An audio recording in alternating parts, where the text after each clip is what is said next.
Chapter 5 है, वो है अर्थमेटिक प्रोग्रेशन। इसको हम शॉर्ट में अर्थमेटिक प्रोग्रेशन को हाँ, ये अर्थमेटिक प्रोग्रेशन है। इसको शॉर्ट में हम एपी बोलते हैं।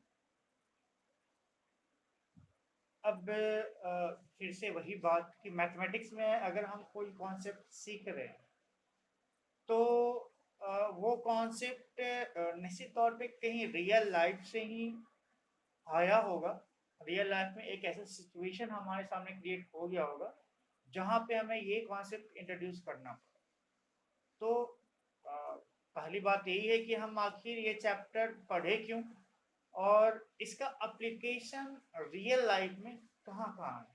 मीन्स हम क्या कर रहे थे, मीन्स हमें क्यों जरूरत पड़ गई इस कॉन्सेप्ट की। तो हम एक बार इसे देखते हैं कि आगे हमें इस कॉन्सेप्ट की जरूरत क्यों पड़ी। कुछ हम रियल लाइफ सिचुएशन देखते हैं जहाँ पे ऐसा सिचुएशन आया जहाँ पे हमें एपी का कॉन्सेप्ट इंट्रोड्यूस करना पड़ा। जैसे एक सिचुएशन है, जैसे हम देखते हैं इसमें है कि Reena applied for a job. ठीक है, रीना एक ह्यूमन बीइंग है, कोई लड़की है। सभी का एम होता है वो जॉब उसे मिले। जॉब लेने के लिए वो अप्लाई कर, कोई भी अप्लाई करेगा। ठीक है, तो रीना ने भी ऐसा ही किया। उसने जॉब के लिए अप्लाई किया एंड गॉट सेलेक्टेड। और इंटर जो भी जॉब का प्रोसीजर होता है, रिटन एग्जाम हो, इंटरव्यू हो, ये सब होने के बाद जीडी हो, है ना, ग्रुप डिस्कशन हो, तो ये सब होने के बाद वो सिलेक्ट हो गया। सिलेक्ट होने के बाद जब जॉब मिल गया तो अब फिर उसे एक पैकेज होता है ना, इतने पैकेज की जॉब लगा। तो देखिए उसका पैकेज क्या है। She has been offered a job with a straight monthly salary 8,000। अब उसे जो जो भी जॉब होगा उसमें इसे जो सैलरी मिलना है वो 8,000 मिलता है, पर मंथ 8,000 मिलना है। ठीक है, होता है, बिल्कुल रियल सिचुएशन है। कहीं तुम पढ़ लिख रहे हो, जॉब चाहिए, तो मैं जॉब के लिए तुम इंटरव्यू दोगे, इंटरव्यू में सेलेक्ट हो गए यानी जॉब, उस जॉब के लिए सेलेक्ट हो गए, तुम्हें मंथली एक सैलरी पर रखा जाएगा। यहाँ तक बिल्कुल रियल लाइफ सिचुएशन है ये। With an annual increment of ₹5 in health salary condition. जो जब जॉब मिला वहाँ पे एक इन्होंने ये भी ऑफर किया कि स्टार्टिंग 8,000 से होगा और हर साल 500 रुपया इंक्रीज होगा। यानी फर्स्ट ईयर उसे पूरी सैलरी कितनी मिलती रहेगी, फर्स्ट ईयर अगर बात करें तो वो सैलरी जो मिलेगा उसे वो 8,000 मिलेगा। ये फर्स्ट ईयर की सैलरी है। ठीक है, सेकेंड ईयर उसे पूरे साल कितनी सैलरी मिलती रहेगी, 8,500। थर्ड ईयर उसे कितनी सैलरी मिलती रहेगी पर मंथ, 9,000। तो बिल्कुल ये रियल लाइफ सिचुएशन है कि तुम्हारे पास एक डेटा आ रहा है कुछ इस तरह का कि 8,000 है, 8,500 है, 9,000 है। तो अब अगर यहीं पे अगर पूछ दे, कोई पूछ दे, अच्छा ये बताओ कि उसका 50 साल बाद सैलरी क्या होगी अगर इसी जॉब पे रहता है। अब तुम 50 बार, ये तो खैर फिर भी 50 ही हुआ, है ना, क्योंकि ह्यूमन ने इससे ज़्यादा 60-70 से ज़्यादा जीता नहीं, इसलिए हमने 50 कहा। लेकिन अगर ये पूछ देते कि 100, सबको सिचुएशन ऐसा होता है जहाँ 100 या 200 या 1000 या 5,000 बात बताओ क्या होगा। तो इस तरीके से लिख कर पता नहीं कर सकते ना कि हमने चलो यहाँ हिम्मत कर भी लिए 50 साल तक ये कॉमा कॉमा करके लिख दोगे और 50 साल बाद कितना होगा वो मिल जाएगा। लेकिन ये कोई अच्छा तरीका नहीं है ना। यानी हमें कोई एक ऐसा तरीका चाहिए जो कि जो जैसे ये डेटा है हमारे पास, इस डेटा के लिए कोई फॉर्मूला क्रिएट हो जाए, है ना, तो हम आसानी से काम कर लेंगे। तो यहीं पे फिर कॉन्सेप्ट आया एपी, कि एपी का लोगों ने कॉन्सेप्ट इंट्रोड्यूस किया, जहाँ पे तुमसे 1000 साल बाद ही पूछेगा तो तुम यूं ही बता दो क्योंकि तुम एपी का कॉन्सेप्ट जानते हो। ठीक है, ये फर्स्ट रियल लाइफ सिचुएशन हो गया। सेकंड एक दो तीन डिस्कस कर लेते हैं ताकि पता चले कि जो भी हम पढ़ रहे हैं यूं ही नहीं पढ़ रहे, ये रियल लाइफ एप्लीकेशन है इसलिए हम पढ़ रहे हैं। एक है रियल लाइफ सिचुएशन में दो तीन हम डिस्कस कर लेंगे कि the length of the rugs of A ladder decreases uniformly from 2 centimeter from bottom to top। ठीक है, जनरली जो लैडर होता है, लैडर देखिए यहाँ बहुत कम यूज होता है, गांव में छत पे चढ़ने में यूज होता है। ठीक है, और लैडर का जनरली जो स्ट्रक्चर होता है कि नीचे चौड़ा होगा और ये ऊपर पतला होता चला जाएगा, है ना, तो ये स्ट्रक्चर होता है, तो ये भी वैसा ही स्ट्रक्चर है। और ये डिक्रीज कैसे हो रहा है, तो 2 सेंटीमीटर डिक्रीज हो रहा है, information by 2 centimetre from bottom to top. एक पहले से दूसरे में दूसरा जो है 2 सेंटीमीटर कम है, दूसरा तीसरा 2 सेंटीमीटर कम है, तीसरा चौथा 2 सेंटीमीटर कम है, ऐसे डिक्रीज होता जा रहा है। और अगर हाँ ठीक है, और अगर बॉटम जो रग है, रग मतलब जो वो हम लगाते हैं दोनों बांस जो भी कह लो उसके बीच जो लगा होता है ना, एक छोटा सा चढ़ने के लिए, उसे रग से बोलते हैं। तो और पहला रग का लेंथ 45 सेंटीमीटर है, तो सेकेंड क्या हो जाएगा 45 माइनस 2 43, थर्ड क्या हो जाएगा, है ना। तो ऐसे तो एक डेटा ये भी मिल गया कि इस तरह का डेटा है। तो ठीक है, ये डेटा अगर इस तरह का मिलेगा, खैर ये भी बहुत ही छोटा सा हो गया एग्जाम्पल, यहाँ पे 10-12 ही जनरली कितने होंगे रग्स, 12 13 15 20। चलो ये भी एक सिंपल सा एग्जाम्पल है जहाँ पे तुम लिख कर भी निकाल सकते हो, लेकिन हर जगह ऐसा एग्जाम्पल नहीं मिलेगा।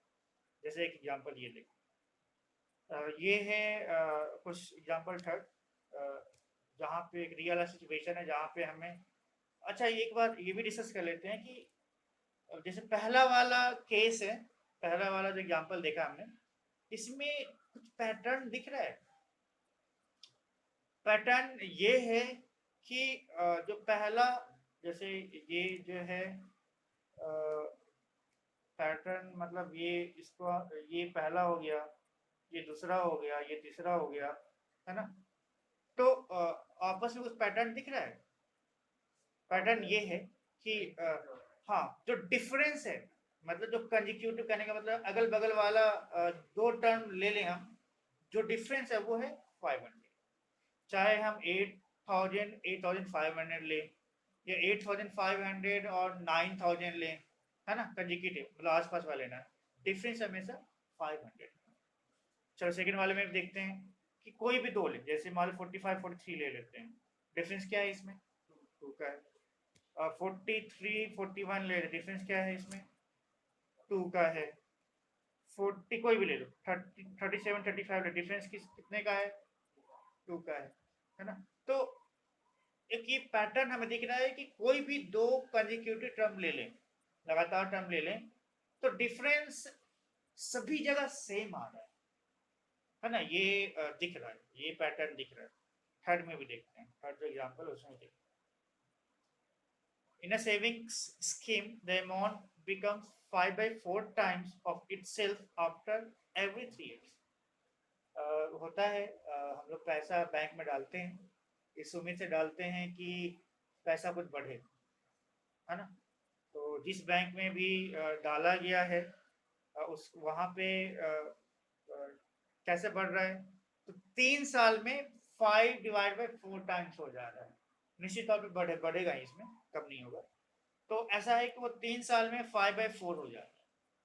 ठीक है, the maturity amount of an investment of 8000 after 3 6 9 and 12 years will be क्या क्या हो जाएगा देखो। मान लो तुमने 8000 अमाउंट बैंक में डाला, तो 3 साल बाद वो कितना हो जाएगा। हाँ, 3 साल बाद एक बार निकाल के देख लेते हैं। स्टार्टिंग में हमने डाला 8000, तो 3 साल बाद कितना हो जाएगा, बिकम्स 5 by 4 हो जा रहा है, बट करेंगे, ये हो गया 2000, यानी ये हो गया 10,000। 10,000 हो गया, ठीक है। 6 ईयर्स बाद कितना हो जाएगा? तो ठीक है, 10,000 आया है, और इसका 4/5/4 निकालते हैं। तो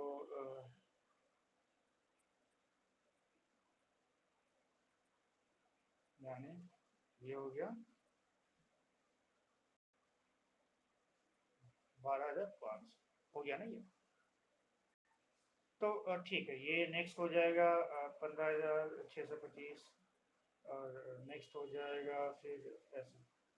अच्छा, ये तो डेटा है।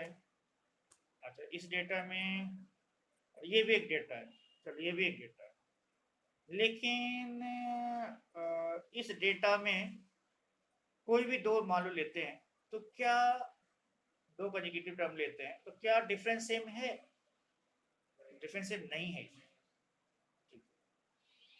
तो इसी तरह का बहुत सारे एग्जांपल्स हैं, है ना, ये हम और देख लेना। एपी इंट्रोड्यूस करते हैं, ये ऐसा डेटा, मतलब ऐसा नंबर्स का सीक्वेंस, जैसे पहला सीक्वेंस आया था ये 8,000, 8,500, 9,000। तो इसमें पैटर्न क्या देखें कि कोई भी दो कंसेक्यूटिव लेंगे, डिफरेंस सेम है। तो नंबर का कोई भी सीक्वेंस, है ना, नंबर का सीक्वेंस जिसमें मतलब वो पूरा का पूरा सीक्वेंस जिसमें हम कोई भी दो टर्म कंसेक्यूटिव टर्म उठा लें और माइनस करें, है ना, तो हमेशा डिफरेंस सेम आता है उस सीक्वेंस को, है ना, एपी को। ये सीक्वेंस इस खास तरह का सीक्वेंस आया कि कोई भी कंसेक्यूटिव दो टर्म उठा ले और दोनों का डिफरेंस ले, कोई भी दो उठा ले, यहाँ पे देखिए ना, कोई भी दो उठा ले, लेकिन ध्यान रखना है कि दोनों कंसेक्यूटिव होना चाहिए। ऐसा नहीं कि एक फर्स्ट उठा ले एक थर्ड उठा ले, नहीं। अगर सेकेंड उठाया तो थर्ड, और डिफरेंस देखो, थर्ड उठाया तो फोर्थ, डिफरेंस देखो। कोई भी दो उठाओ जो भी कंसेक्यूटिव हो, और डिफरेंस दें अगर हम निकालते हैं, तो अगर सेम आता है तो हम कहें कि वो जो दिया हुआ सीक्वेंस है वो एपी है, यानी पहला वाला सीक्वेंस है वो एपी है, एपी है। क्योंकि कोई भी दो हम कंसेक्यूटिव लेते हैं, उसका डिफरेंस निकालेंगे तो 500 ही आना है, ठीक है। पहला वाला एपी है, सेकेंड वाला एपी है, क्योंकि कोई भी दो हम उठाएंगे नंबर कंसेक्यूटिव, कोई भी डिफरेंस लेंगे 2 ही आना है, ठीक है। पहला भी एपी है, दूसरा भी एपी है। कुछ और एग्जांपल नीचे दिया हुआ है, ये बताने कि एपी है या नहीं, एपी है या नहीं है, ये हमें बताना है। तो कुछ एग्जांपल्स और देख लेते हैं इसमें। कुछ सीक्वेंस, नंबर के सीक्वेंस दिए हुए हैं, है ना, तो वो सीक्वेंस देखकर हमें बताना है कि एपी है या नहीं है, ये हमें बताना है। हाँ, ये जो फर्स्ट एग्जांपल दिया हुआ है, क्या ये एपी है? और यहाँ पे डिफरेंस जो है वो कितने का है? 1 का। अच्छा, ये जो डिफरेंस है ना, इसको हम टेक्निकल नाम देते हैं, इसको बोलते हैं कॉमन डिफरेंस, है ना। ये जो डिफरेंस आया तो हम टेक्निकल नाम भी देंगे, तो डिफरेंस है उसको हम एक नाम देते हैं कॉमन डिफरेंस, इसको बोलते हैं कॉमन डिफरेंस।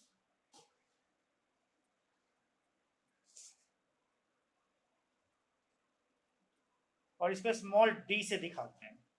तो पहले वाले केस में कॉमन डिफरेंस कितना आ गया? 1, ठीक है। सेकेंड वाले केस में बताओ, पहले तो देखना है कि क्या एपी है। इसके लिए हम पहले चलो देखते हैं 170, ठीक है। अच्छा, ये ध्यान ये भी रखना है ना कि डिफरेंस निकालने के लिए हम जब भी एपी का डिफरेंस या कॉमन डिफरेंस निकालेंगे तो दो टर्म हम लेंगे, कंसेक्यूटिव दो टर्म लेंगे, है ना, लगातार दो टर्म लेंगे। बाद वाले में से पहले वाले को माइनस करना है हमेशा। अगर हमने दो टर्म लिया तो एक पहले आएगा एक बाद में आएगा, है ना, तो बाद वाले में से पहले वाले को माइनस करना है। यानी अगर हमने लिया 100 और 70 तो बाद में कौन सा लिखा हुआ है 70, तो 70 माइनस 100 लेंगे, तो 70 माइनस 100 करेंगे तो क्या आ जाएगा, हाँ तो यहाँ पे डी हो जाएगा -30। ये गलती होता है ना, तो इसको ध्यान में रखना है कि कॉमन डिफरेंस हम कैसे निकालते हैं, बाद वाले में से पहले वाले को माइनस, और ये बहुत कॉमन मिस्टेक है जो कि करते हैं। चलो ये एपी है, एपी है क्योंकि डिफरेंस, लेकिन डिफरेंस होगा क्या ये निकालने के लिए क्या करेंगे, मान लो हम कोई भी दो ये ले लिया मान लो, ठीक है, तो बाद में क्या लिखा हुआ है -2, तो -2 पहले लिखेंगे, फिर माइनस करेंगे -3 को, मतलब पहले वाले को, तो ये हो गया -2 + 3 यानी 1, तो कॉमन डिफरेंस 1 आया। देखो ये जो तुमने एग्जांपल पूछा था कि क्या ये होगा, तो ये होगा, यहाँ कॉमन डिफरेंस क्या हो जाएगा, या डी की वैल्यू क्या हो जाएगा, डी की वैल्यू हो जाएगा इस केस में क्या हो जाएगा 0। इस केस में ठीक है, ये इस केस में क्या हो जाएगा, डी की वैल्यू निकालते हैं -1.5 और -1, तो -1.5 और माइनस +1 यानी -0.5, तो इस तरह का मिस्टेक होता है, तो डी बहुत इंपॉर्टेंट है, और उसमें कोई बड़ा कॉन्सेप्ट नहीं है, बाद वाले में से पहले वाले, बस यही मेजर कॉन्सेप्ट, ठीक है, तो ये